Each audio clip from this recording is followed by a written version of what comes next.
One of the things that I heard years ago when I was a new manager was this statement: you can command compliance. You cannot command commitment. You can only foster commitment. And once we realize that, we realize the importance of leadership in the roles of being a manager. Leadership is a complex subject in many ways, but I hope to demystify it a little bit if I can. You have in your handout, or you should have a handout on your table called Rising to the Challenge. And I have been given the envious task of trying to keep you awake during the post-lunch lull. So I'm going to do my best. So I'm going to engage your brains right away, as well as your hands. And you'll notice on this page that there are these 5 dots in the shape of a little house. I have a very simple task, a post-lunch task that shouldn't require too much brains while your stomachs are digesting. Your task is simply to connect the dots using only 3 straight lines, but those lines cannot cross over each other. I'm going to give you 30 seconds because I know you don't need a whole lot of time to do this. So you have the next 30 seconds, connect all 5 dots using only 3 straight lines, and those lines cannot cross over. Go ahead.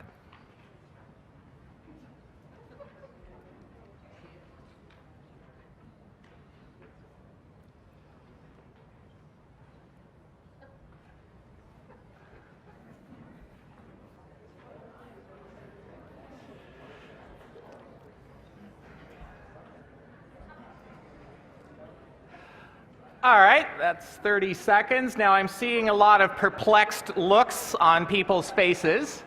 I have been using this little exercise for close to a decade now.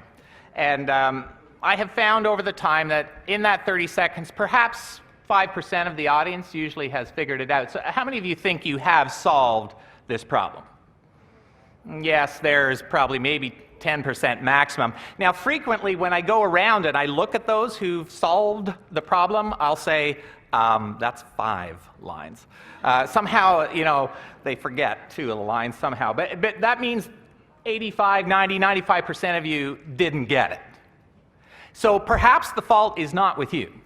Perhaps the fault is that I had not made the instructions clear.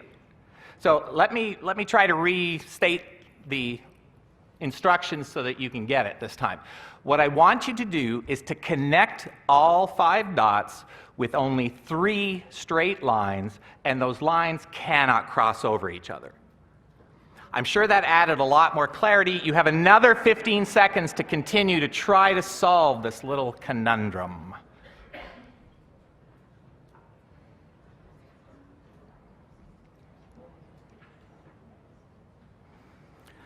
All right, let's see again how much that has added. Now, how many of you think you have solved this problem? I think I see less hands than I'm not sure if I do or not. But all right, let me put you out of your misery. This is a simple way to solve this problem. Now, how many of you did get that?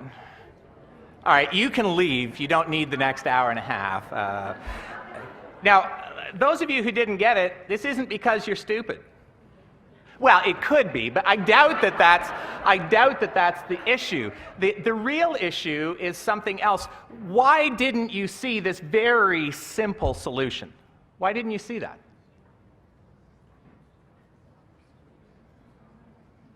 I'm hearing lots of but I'm not getting any words here, so let me fill in this. It's probably the assumptions that you brought to this task. When you hear the phrase connect the dots, what are you thinking about? Right, you're thinking, got to stay within the shape. That's how we learn to connect the dots. If you didn't do it, you know, your horsey looked like a camel. You have to stay within the dots. So you bring this paradigm, you bring this mental model to this task, and it looks impossible. And yet, once we shift how we think about the problem, the solution is extremely simple. So let me ask you this. What did you learn here? What was the key lesson that you learned on how to solve this problem? What do you have to do differently than what you were trying to do? Yeah, you need to go outside the shape of the box. So let's see if you've learned your lesson or not. Let's try it with the 6 dots that are right beside it. This time I want you to connect all 6 dots using 4 straight lines that do not cross over each other. I will give you only 15 seconds this time to solve this problem. Remember what you learned.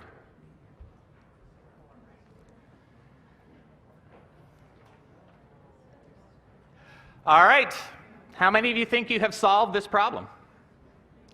Now we are close to at least half the room, probably over half of you have solved this problem in less time than you had the first time around. So you probably have something now that looks more like this, or perhaps it's in a diamond shape, but you have a square that has connected all the dots. How come you were able to do that so quickly the second time? You changed your assumptions about how you go about facing the task. What does this have to do with employee engagement, delivering outstanding customer service to your clients? Many of us are still operating from frameworks about leadership effectiveness that were appropriate 10, 15, 20, 25, 40, 50 years ago. And we have not yet changed the assumptions, and we are coming up against all kinds of problems in the workplace. The task is not to work harder, the task is to change the assumptions around what does it mean to be a highly effective leader who is able to foster the environment that creates employee engagement that leads to outstanding customer service. Now, I'm not going to suggest that by changing a few things in your thinking about leadership that it's quite as simple as solving those kinds of problems.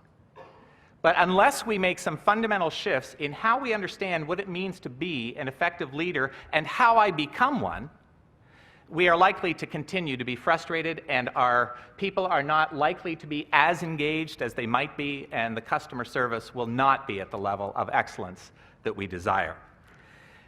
Years ago, Albert Einstein said, "The significant problems we face cannot be solved at the same level of thinking we were at when we created them." We live in a very complex world. Technology was spoken of this morning and how rapidly technology is changing. I have in my hot little hands an iPhone. I love my iPhone. I'm one of those very nauseating Mac addicts who will always praise Mac and find a way to put down Windows. iPhones are wonderful little tools. You may be working on your Crackberry. I've noticed several of you working on it all day long. That's why it's called a Crackberry. You know, technology is amazing. Some of you may know what's called Moore's Law. A gentleman named Moore in 1965 figured out that the speed at which technology is able to work basically doubles every 18 months. And since 1965 to today, that law has held pretty well standard. Technology rapidly increases our capacity, but it also brings with it increasing demands. There is more computer technology built into my iPhone than there was on the Apollo spacecrafts that got to the moon, landed, and came home. Incredible. And you are facing those technological changes, and with that come increasing expectations and demands from your clients. Technology is one of the things that creates a more complex world. A second thing that creates a more complex world is the financial situation in which we live now.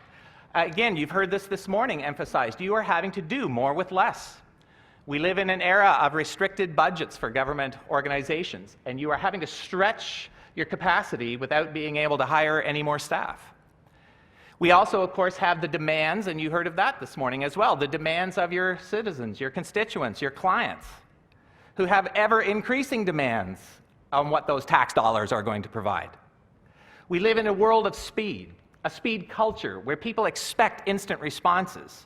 And, you know, getting back, I can remember when my dad passed away years and years ago, and we were, you know, working out the death insurance that you get afterwards. I can't even remember what it was called. You know, and you would get these forms sent to you in the mail, and you would fill in the forms, and then you would mail them back. And the whole process took, you know, 6, 8 weeks if it was fast.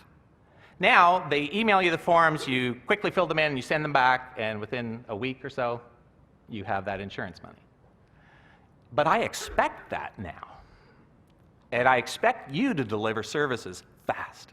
It's a speed culture. And of course, it's a global culture. And people are learning about what happens in other governments, and when we learn about stuff, we want it implemented here, of course. There are many, many factors that are creating an increasingly complex world in which we are trying to lead. Now, whether you are in the corporate world, the government sector, or the nonprofit sector, I would argue that every single person who is in a management and a position, who's in a position of authority and responsibility, is looking for an edge. The edge that you are looking for, as you have defined it today, is a customer service excellence edge. To be on the leading edge of outstanding service that delights the citizens, that fulfills the expectations and satisfies your clients. And I am here to suggest to you that the only way that will happen is if each of you up your leadership game. We've heard it explained this morning that, engaged employees deliver outstanding customer service. What creates engaged employees? Well, you do. The Gallup organization for years has been doing work on employee engagement, and one of the things that they have discovered is this cute little statement that they use in one of the very first books they published on this topic. People join organizations, and they leave managers. Now think of your own experience. Coming into an organization bright and hopeful, wanting to make a difference in the world, many of you joined in public service for those reasons. And then you hit your first manager. I was doing some work for the OPS a couple of years ago with some managers, and somebody was talking about how we need to get the dead wood out of the organization. And somebody else had a great line. They said, well, whenever I've heard that, I wonder, did we hire them dead or did we kill them along the way? And I think that's a great question to ask. It's about leadership effectiveness. That's what creates employee engagement ultimately. And nothing can replace the direct role you have in the lives of your direct reports as to whether they will be engaged or not, so that they are going to pass on their satisfaction and enthusiasm and deliver outstanding customer service. Now, that requires some shifts in our thinking, and I'm going to spend the next little while talking with you about 5 shifts that I think need to happen in how we think about leadership. First, I want to talk about the importance of shifting our understanding of leadership from being good leaders to each one of you being a great leader. Second, we're going to talk about the difference between paternalism as a form of leading and what it really means to be partners with those we lead. The third shift we will look at is how we move from being in a problem-reacting life stance to an outcome-creating life stance. Fourth thing we'll look at is the important difference between employee satisfaction and employee engagement. And there is an important distinction. And fifth, we'll look at the difference between overcoming weaknesses as a way that you develop as a leader and shifting instead to developing the strengths that nature has already supplied you with. So that's the journey. Let's start with shift number 1, moving from being good leaders to great leaders. When I work with organizations and the senior management, I often hear that the focus they want to have in the training, et cetera, is on their bad leaders. And they want to turn those bad leaders into good leaders. I think they're quite mistaken in their emphasis. Where they really need to focus on is turning the bulk of leaders they have, who are already probably good leaders, and turning them into great leaders. It makes a difference, a significant difference, as to whether you are simply a good leader or a great leader. A wonderful book on leadership, if you have not read, is simply The Extraordinary Leader by Zenger and Folkman. In their book, they define a great leader this way. They are defined as those who are in the upper 10% of leaders based on 360 feedback with a broad base of organizations. So they are using a data bank of well over 10,000 leaders, and the ones that they are looking for as great are in the upper 10%. And they looked at what is true of those people and how big an impact do they really make on their organization. Well, in a number of different areas, you will see that the impact is huge. When we look at the issue of leadership and turnover, you will see that in the bottom 30%, the poor leaders, as they are defined here, turnover is more than twice that of the top 10% leader. But I would also want you to notice that it's about double the middle 60% and the top of leadership. When we look at customer satisfaction, again, rates of customer satisfaction leap significantly from good leaders to great leaders. In fact, the leap is bigger than the leap from bad to good.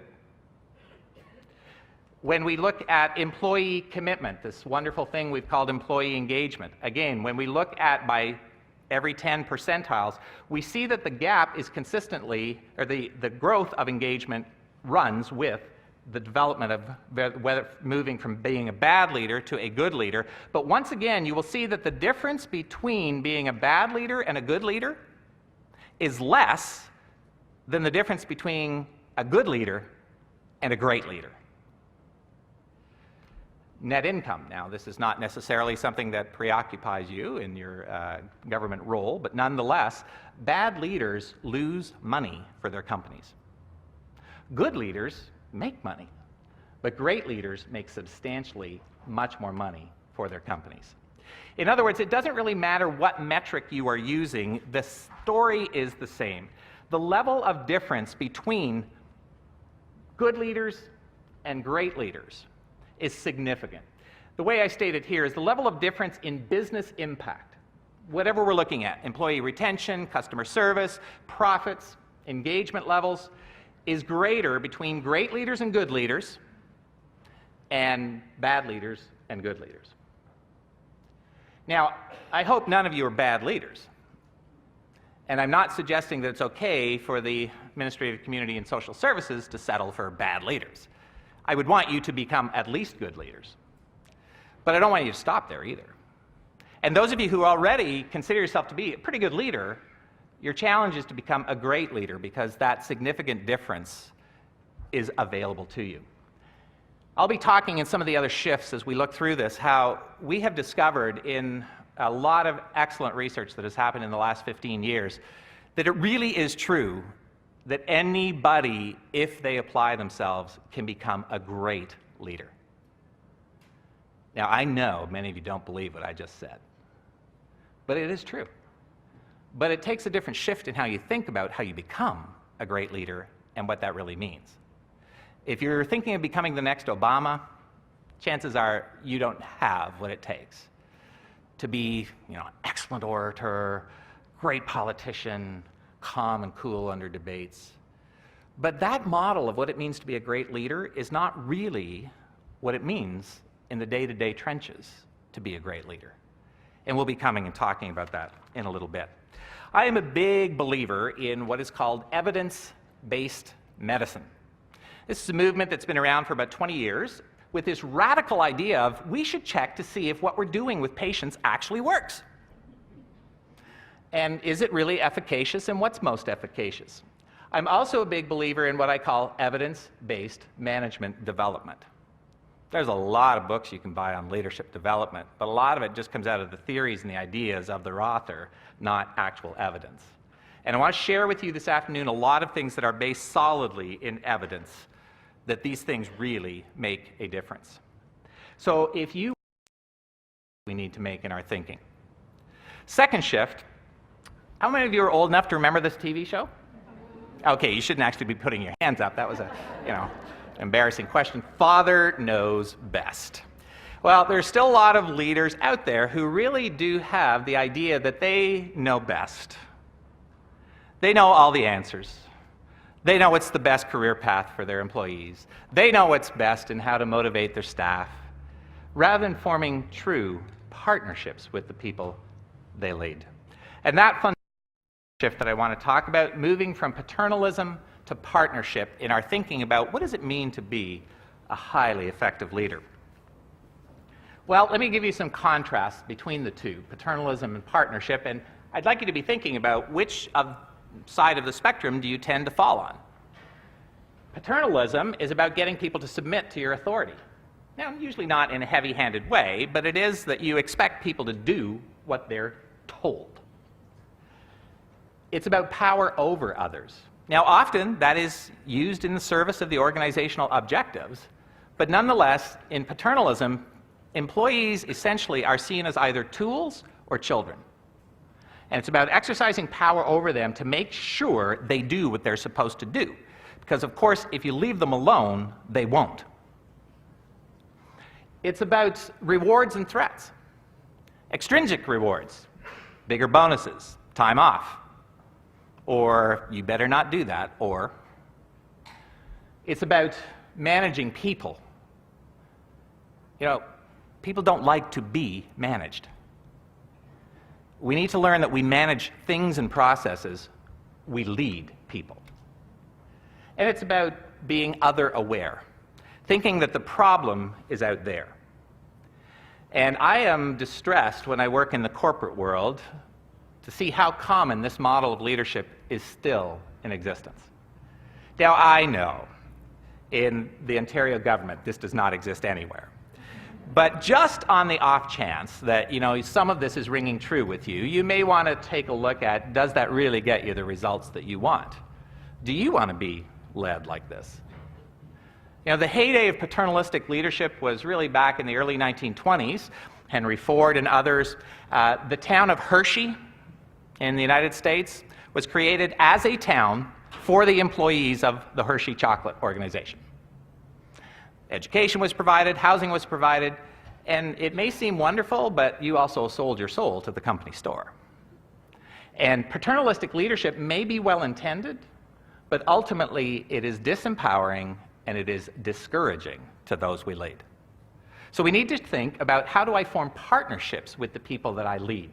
Rather than commanding and controlling those, how do I move into a genuine partnership that, instead of getting people to submit to authority, helps align them with the vision, inspires them with the vision, and then sets them free to go do the vision? It empowers others, and that's not just a buzzword. It actually gives both authority and responsibility, not just responsibility, to our employees. It's about engaging and getting their free commitment to go above and beyond the minimum they have to do. It's about leading people, not trying to manage people.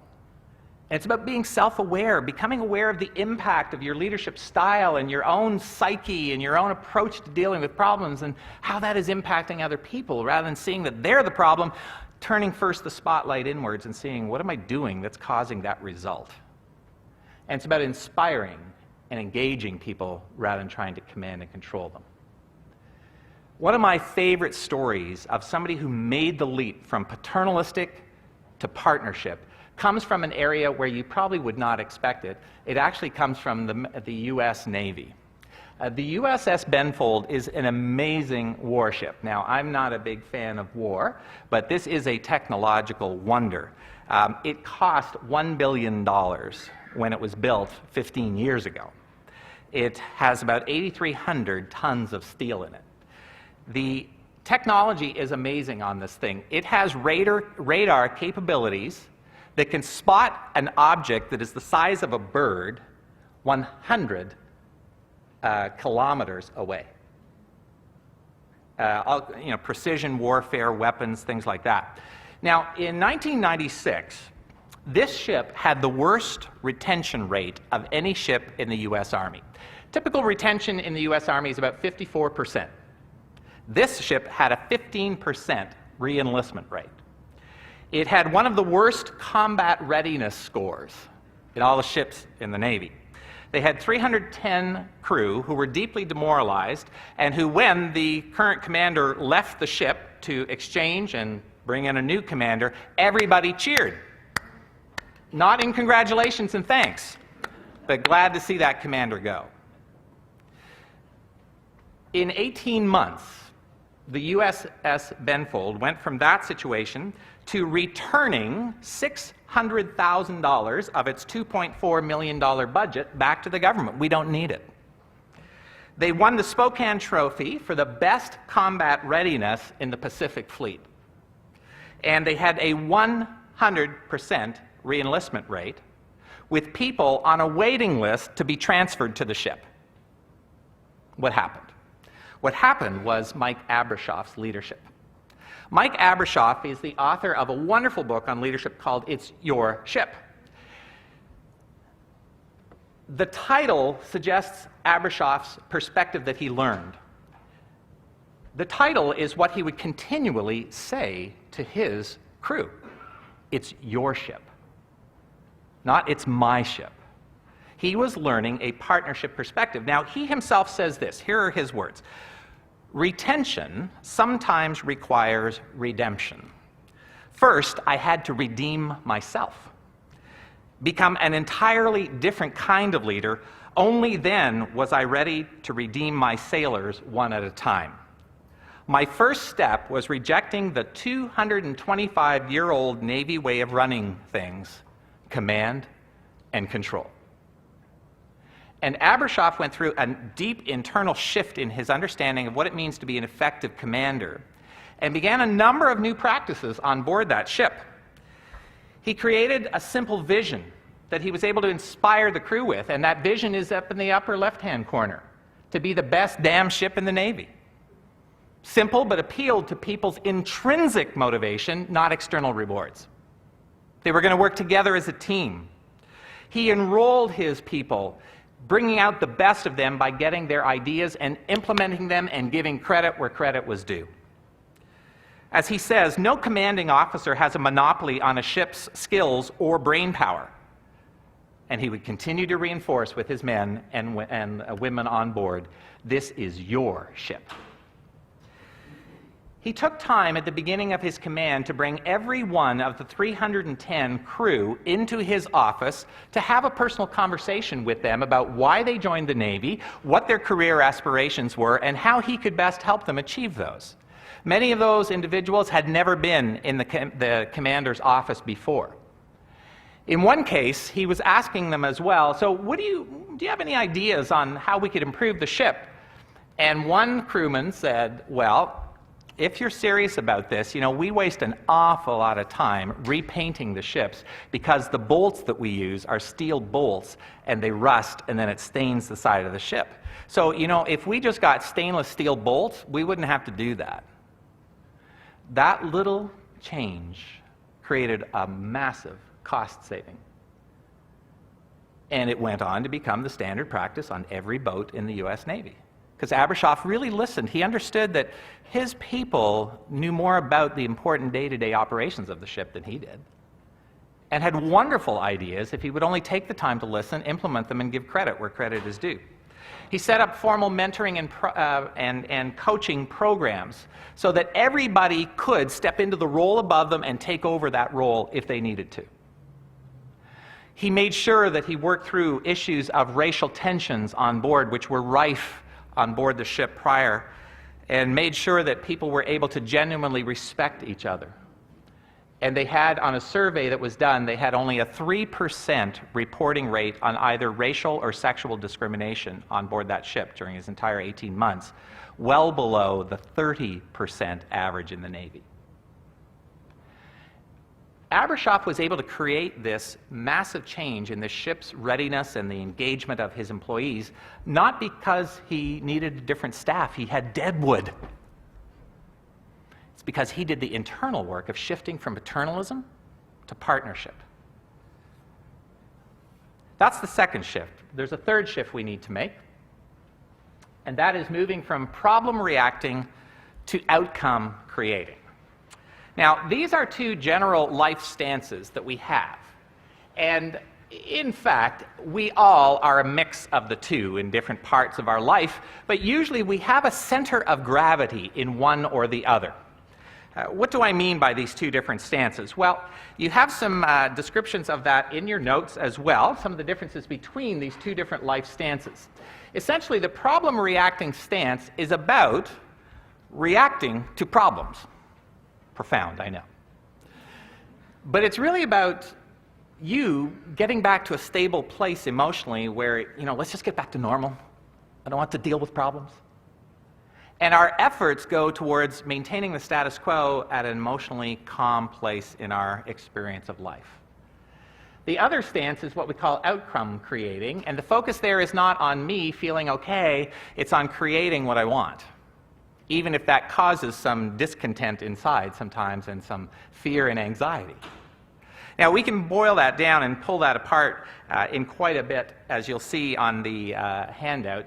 The problem-reacting stance really has as its focus to reduce conflict and the emotional anxiety and distasteful fear that comes with it. It's about solving the problem in order to get back to the status quo, to make the problem go away. Now, on the one surface, that doesn't sound that bad. I mean, aren't managers supposed to be problem solvers? Yes, but when our focus is on only solving problems that cause us to feel miserable, it doesn't really propel us into creating new things. We want things to get back to normal. So the driving energy behind this is internal conflict. The disquiet that happens when a problem erupts and it's just like, oh my God, there are my staff again. Can't they figure this stuff out on their own? Well, here's what you need to do. Go do that, and and we're telling our staff things not for their benefit, but to get back to normal, to have this easy, calm life that we so long for. Inner anxiety is what's driving. Problems that we don't like or want is our focus. The core beliefs, now you may not identify with these beliefs on the surface, but the underlying belief in that is I'm really powerless to do anything about actually creating what I want, so the best I can hope to do is kind of make problems go away and try to just have a happy, quiet existence. We really believe I can't actually create the outcomes I want. And a core belief is that I'm not really responsible for what's going on around me. The system's the problem. The staff are the problem. The deputy minister is the problem. We externalize all that rather than seeing, hey, what am I doing that's creating the outcomes I'm getting? Now, the other stance, the outcome-creating stance, the action here is on creating what matters the most to us, acting based on priority, and getting concrete results, not just making problems go away, bringing new things into being. The driving energy is what's meaningful to us, connecting to deep values. It comes out of our desire and our passion for what we want, not what we don't want. And it comes out of the things that are true priorities for us, those things that really matter most to us. The beliefs here are that I am powerful. I can create the life that I want. And I am responsible for what's going on around me. Now, this sounds very simple. And most people, when I first put this stuff up, they say, oh, clearly I'm on the outcome creating side. Well, I want to demonstrate for you a common phenomena and a quick test that will show whether you truly are or not. Now, at this point, I need 8 very brave volunteers who are willing to be rather humiliated for the next 4 or 5 minutes. So can I get 8 people who are brave and who love being in the limelight? So 8 people, I need you to come on down right now. Stand up, come on down. 8 people. Let's go.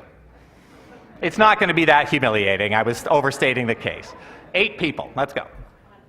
I've got 1 on the way. That's it. Come on down here. 3. I need 4. Come on up on the stage. Come on up on the stage so everybody can see you. 5, 6. I need 2 more. All right, 7. And 1 more. I haven't got any of the center room here. Who's our brave individual? Oh, yeah. As soon as you stand, it's like an auction. If you twitch, I'll go for you. So.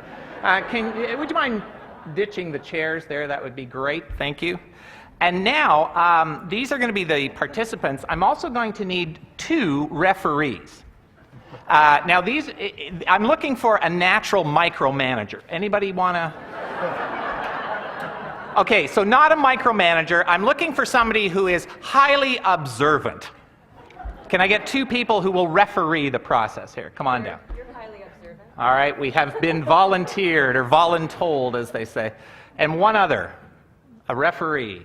It's your chance to exercise power over these people. Come on. You can be paternalistic just for the next few minutes. So. All right, come on down. Now, the 8 of you, what I'm going to ask you to do here is to, the 4 of you, line up in front of these 4 facing them. So you're just forming 2 lines here. Yes. Now, can you take a step about, so you have a spacing of about 18 inches between you. So if you can just move down the stage so there's about 18 inches between you. Thank you. And now this side that's closest to me, Will you take one step to the right? Right, so you're in the gap now. All right. Now, I've got a very, very simple little task for you. In a moment, I am going to lay a stick on your fingers. And your task is simply to lower the stick to the ground as a team. Now, there are only 2 rules in this simple little activity. Number 1, you must always be holding your fingers out like this. So you just point them straight out. That's the first rule. At no time may you ever grab the bar. All right? It just has to rest lightly on your fingers. That's rule number 1. Rule number 2, at no time may your fingers disconnect from that bar and disengage from it. And this is where my referees come in. You're going to be watching this side of the room, and you're going to be watching this side, and if at any point you see somebody's fingers come off that bar, even for just a millisecond, they have to start over. And your task is simply to lower the bar to the ground. So any questions on the rules? Pretty straightforward? All right, get your fingers out, and you might need to get a bit closer.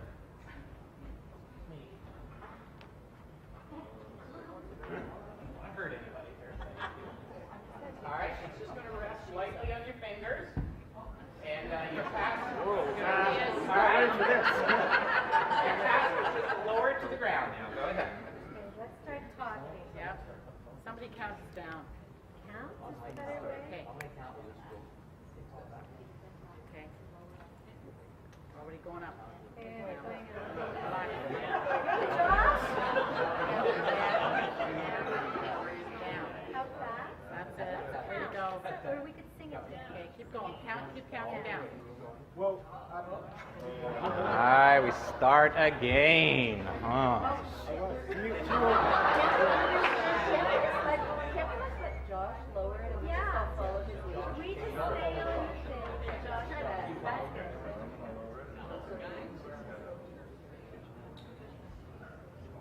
Oh, wow.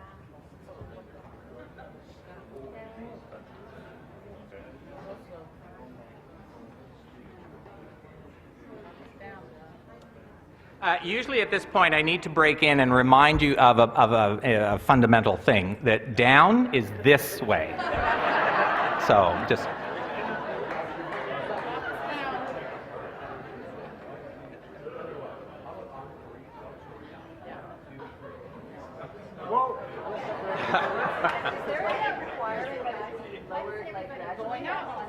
No, you can't drop it because your fingers would be disconnected.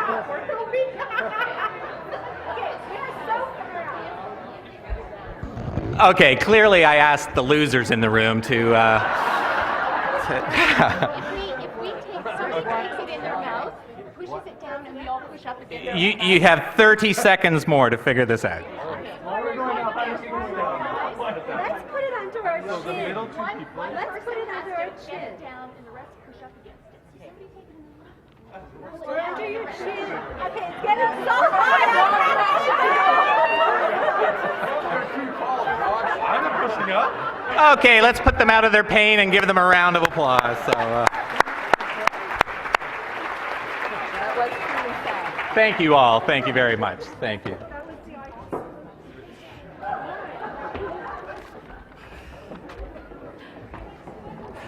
Inexplicable. That activity is actually called helium sticks, because it seems to just mysteriously start rising. How do you explain that phenomena, that it was going up instead of down?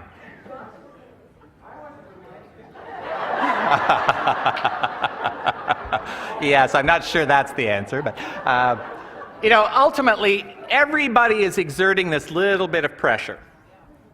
And as you exert a bit of pressure, a bit more than me, I feel my fingers starting to disconnect, and I tend to overreact because I'm focused on the problem of staying connected to this stick, and I push it up a little bit, and then you start feeling it overreact.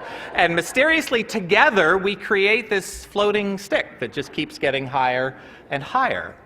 Now, did you notice anything that started happening as the team was not getting the result they wanted? They started babbling, and you may be not able to hear it, but there were a few murmurs around, if you would just lower the stick. And there's kind of like, no, you do it in the middle. The tall guy in the middle, you get all this reaction around somebody else is the problem here. And if they would just change their behavior, it would be okay. It's certainly not me.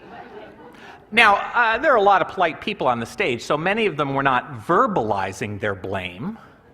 But those of you who were on the stage, in your minds, were you actually thinking, so-and-so, would you just lower the How fast we move to blaming. And I have found that that is probably the fastest way we determine if we are on the problem-reacting side or the outcome-creating. When things don't go my way, if I shift outside of myself into something else or someone else is the problem here, I am clearly on the problem-reacting side.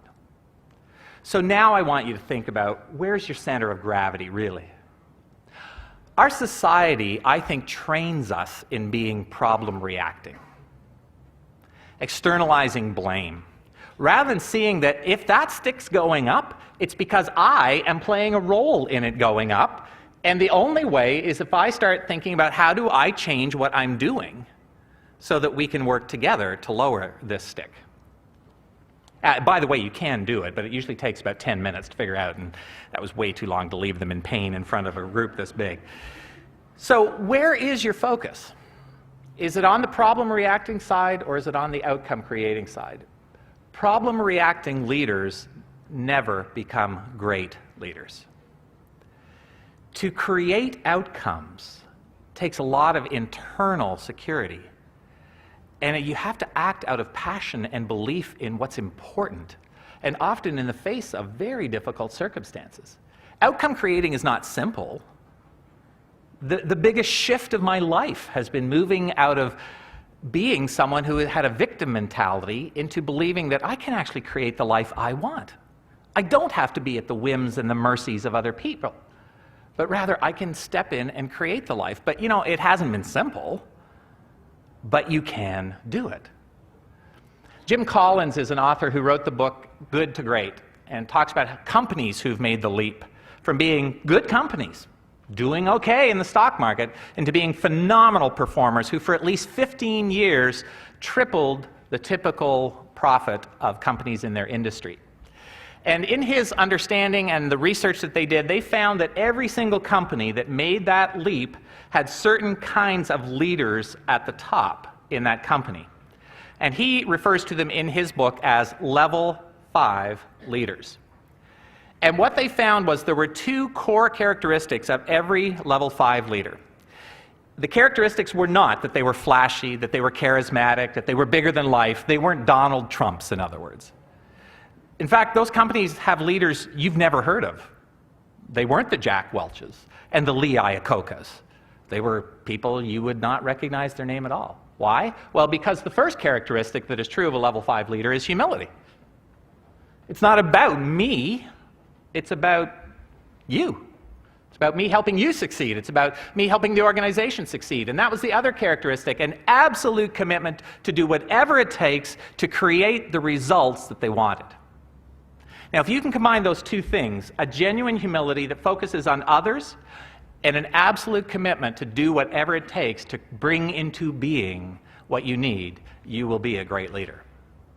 But that means a fundamental reworking for many of us in moving our center of gravity from that problem-reacting mode to that outcome-creating.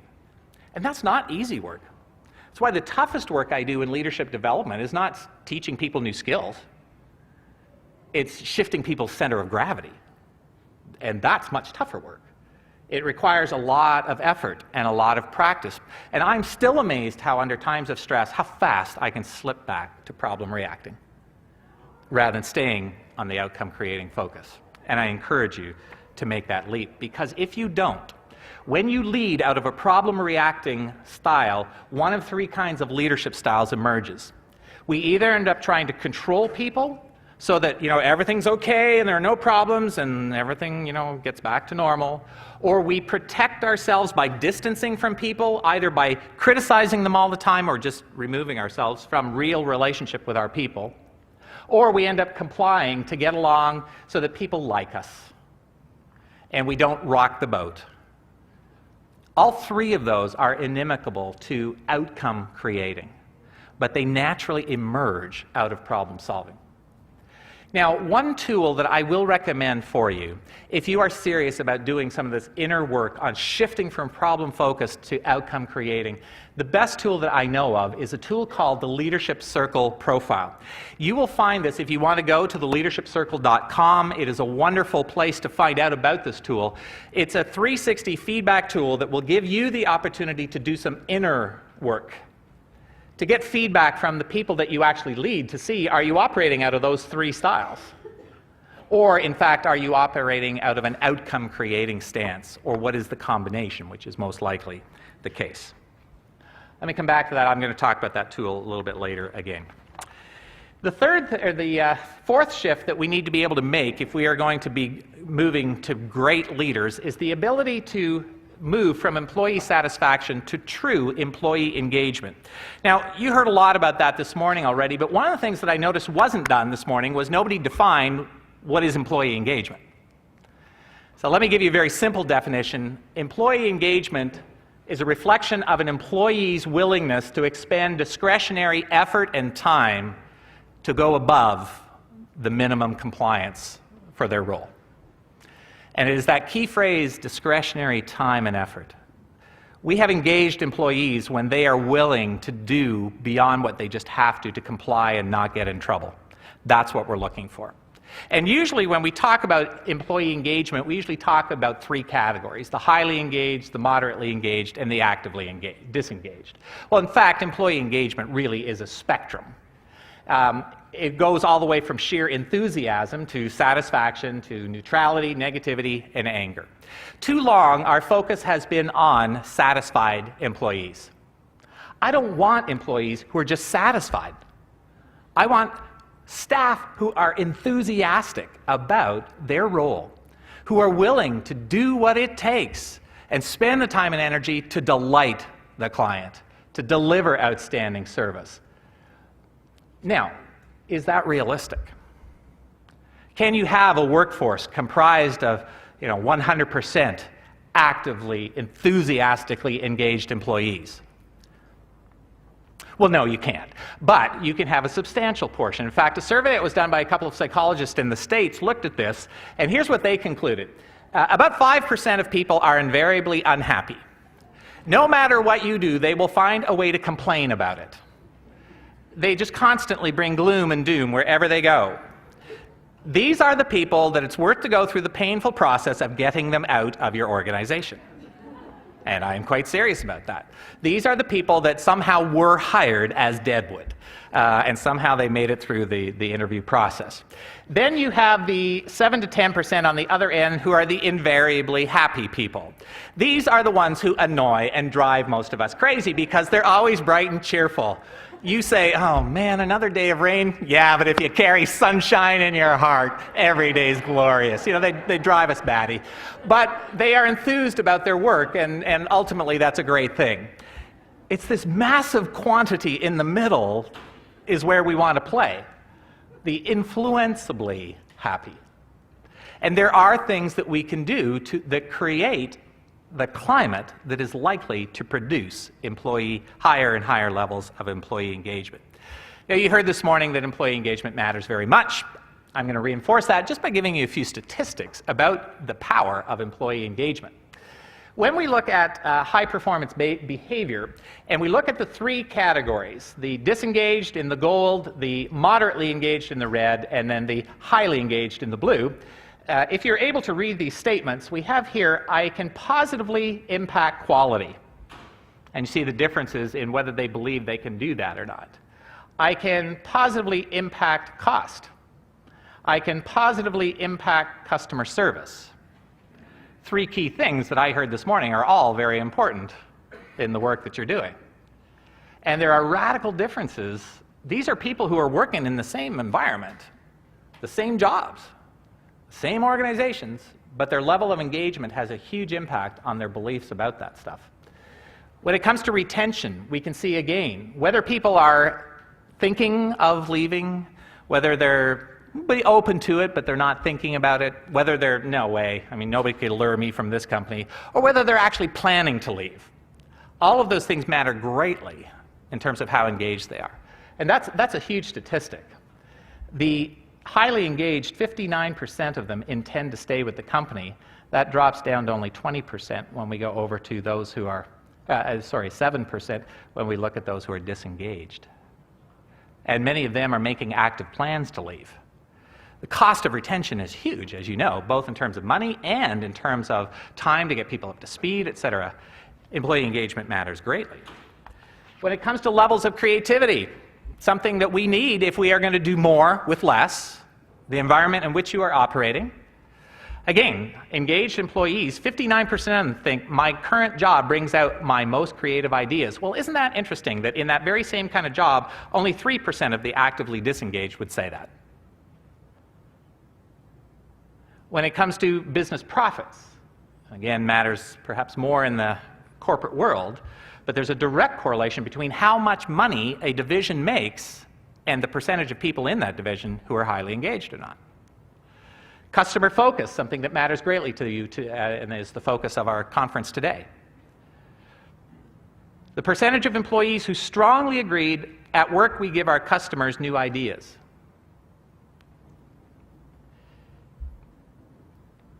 The success rate on customer metrics. The bottom half of employee engagement, 86% higher success rate. Customers are delighted by engaged employees. Ivy Business Journal from Western University says employee engagement does not merely correlate with bottom line results, it drives them. And every study that you can look at will say the same kinds of metrics constantly.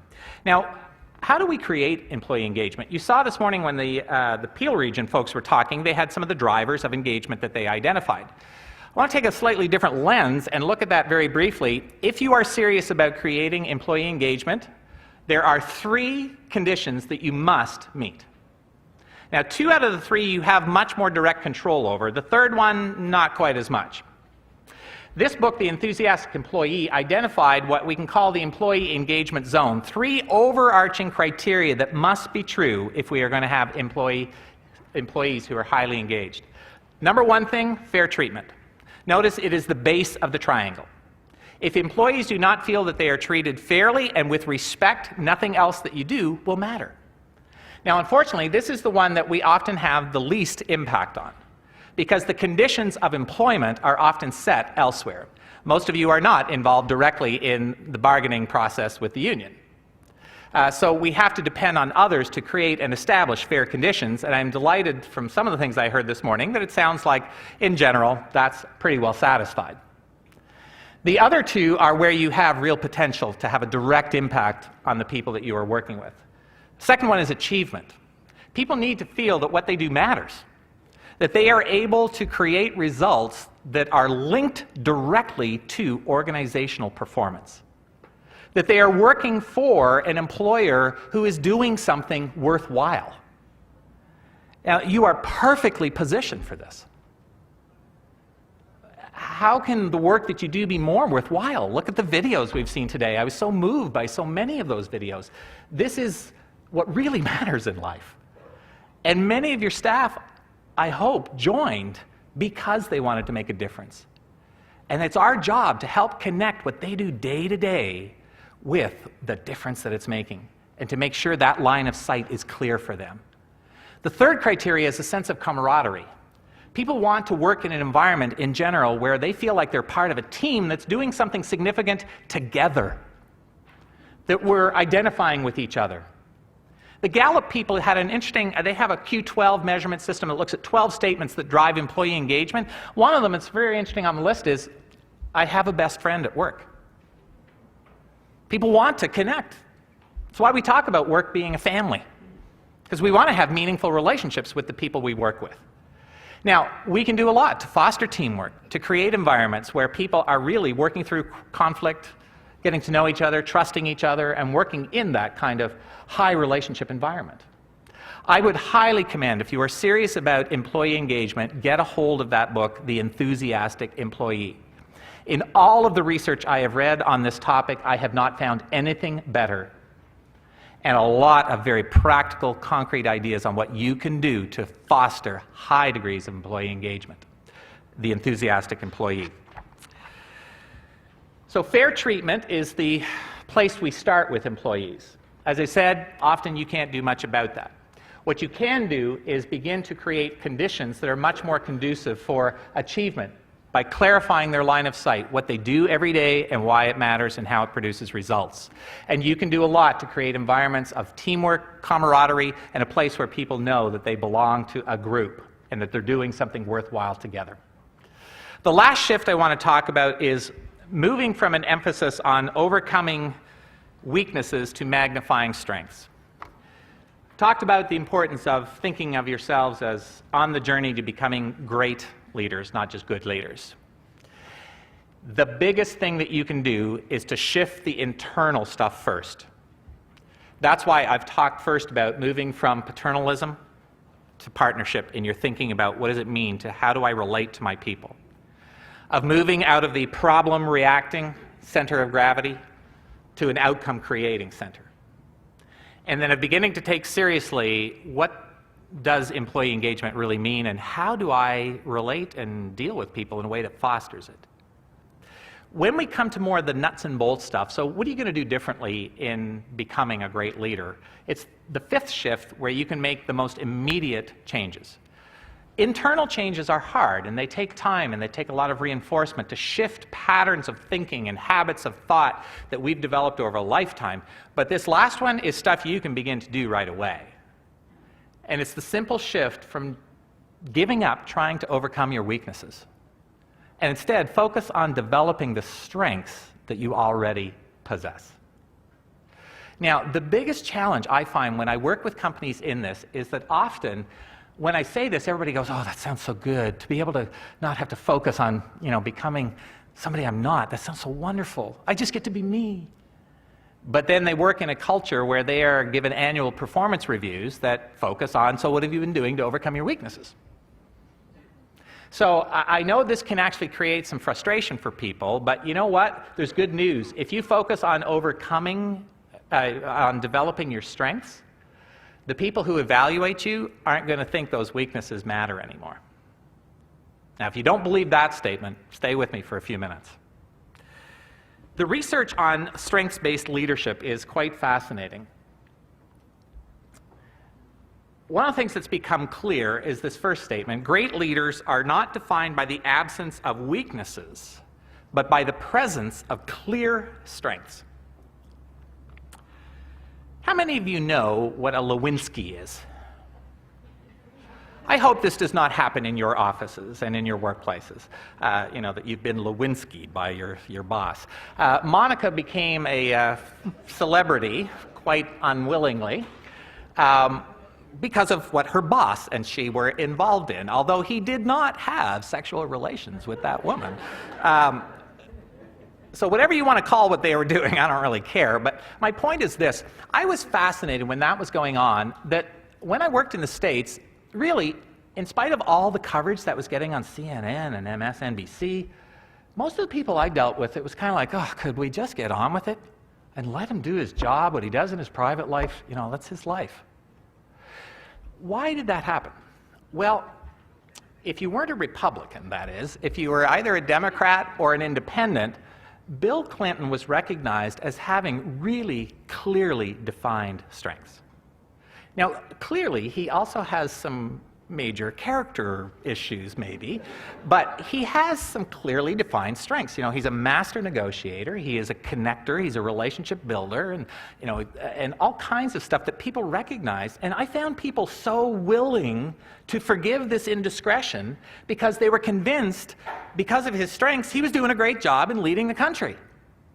Economy was going great, foreign policy had improved. And people were willing to let a lot of stuff slide because of the presence of strengths. Now, I am not intending to suggest that if you develop strengths, this gives you license to, do stuff. But I am suggesting that there is a phenomenon that we've come to recognize in leadership that is called the halo effect. And if you have a few, and you'll see in a moment just how few, clearly, outstandingly developed strengths, people will forgive all kinds of jazz. In fact, it's just not important to them because those strengths are the foundation of your leadership with them, and they are responding to your strengths, and they're willing to follow where you're going and give themselves to that.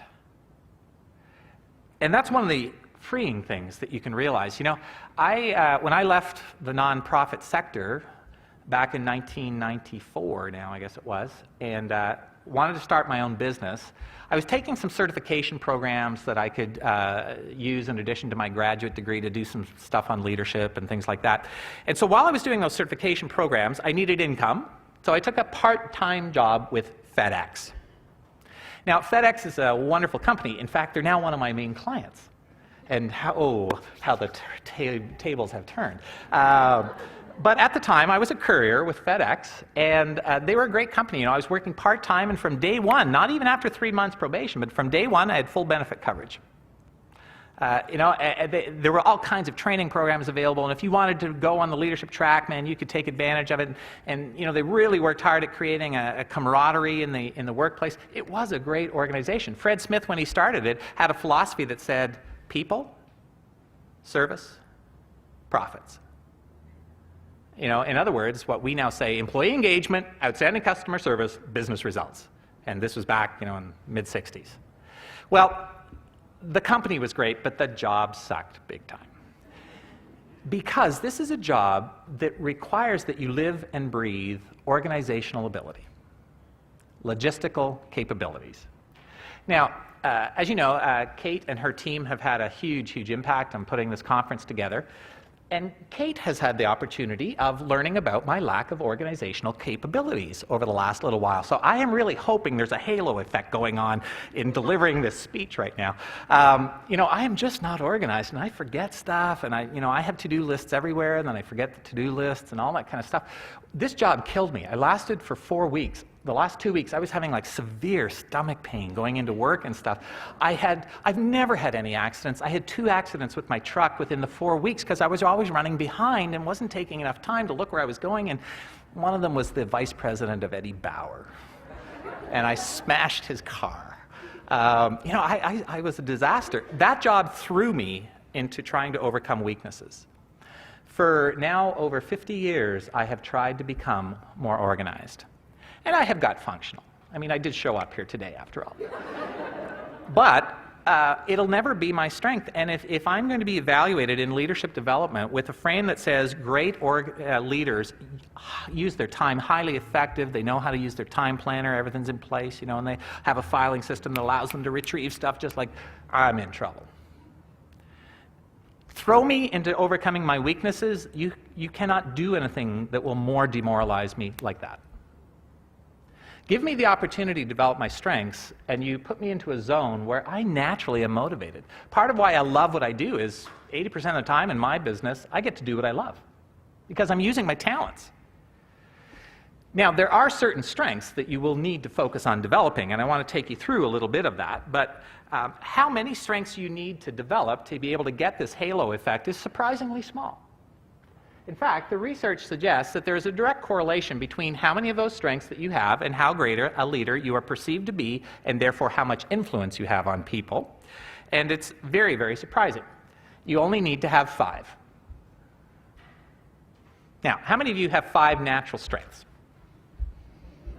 You know, there ought to be every hand up in this place. You've got abundance of strengths.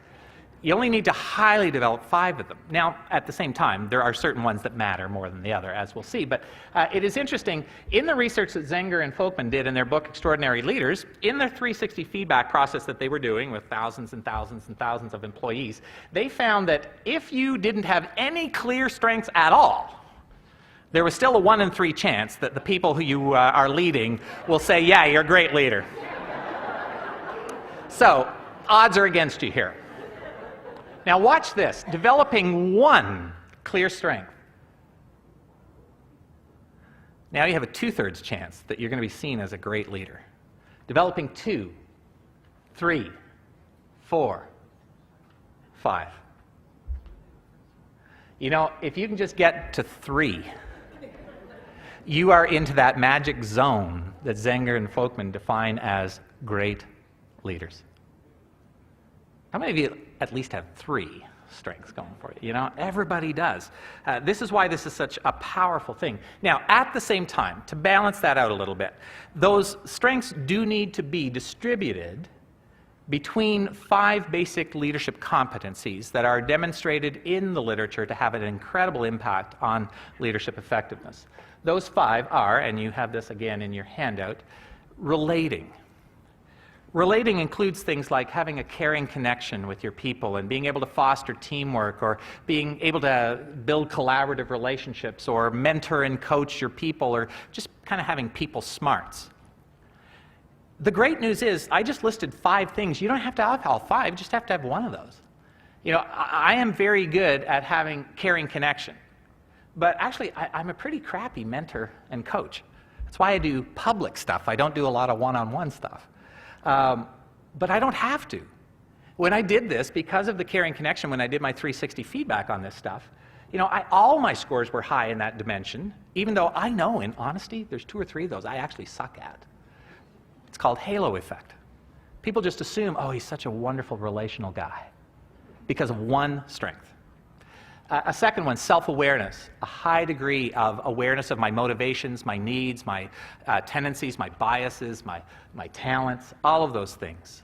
And the more self-awareness you can build, the better. Well, self-awareness has been demonstrated to be something that is pretty universal that you can grow. Now, some of us by nature are more intrapersonal and spend a lot of time in our heads thinking about ourselves, but everyone can develop a degree of self-awareness. We can learn how to manage our own stress better by being more aware of what stresses us out. Do you know stress management is a leadership competency? Some of the worst days your people have is when you're stressed out.